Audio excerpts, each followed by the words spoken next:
இப்போ முள்ளங்கி வறுக்க போகிறோம்ப்பா. அதுக்கு 2 ஸ்பூன் எண்ணெய் ஊற்றி வெங்காயம், தக்காளி, கருவேப்பிலை போட்டு நல்லா வதக்கிடணும். வதக்கிட்டு முள்ளங்கி வேவிச்சிட்டு வச்சுருக்கோம். குக்கரில் போட்டு வேவிச்சிட்டா நல்லா பஞ்சு மாதிரி ஆகிடும் பாருங்க. இப்படி பஞ்சு மாதிரி ஆகிடும். வறுக்கிறதுக்கு சூப்பராக இருக்கும்.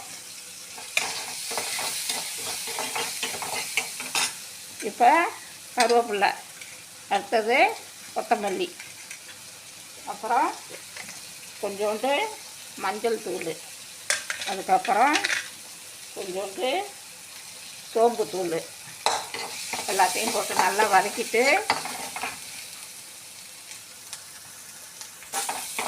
நல்லா வதக்கிடுச்சுப்பா.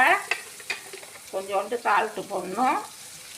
கொஞ்சோண்டு தனி மிளகாத்தூள், காரத்தூள் சும்மா ஒரு சின்ன ஸ்பூனில் ஒரு ஆஃபு, ஏன்னா ரொம்ப உரைக்கும்.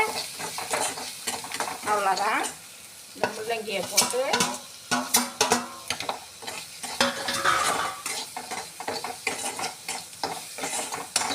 இப்படி தான்ப்பா வறுக்கணும். இருங்க வறுத்துட்டு காட்டுறேன். வறுத்தாச்சுப்பா. முள்ளங்கி ரெடி ஆகிட்டு கேஸை ஆஃப் பண்ணிவிடுவோம். பாருங்க, முள்ளங்கி வறுவல் அவ்வளோ சூப்பராக இருக்குப்பா.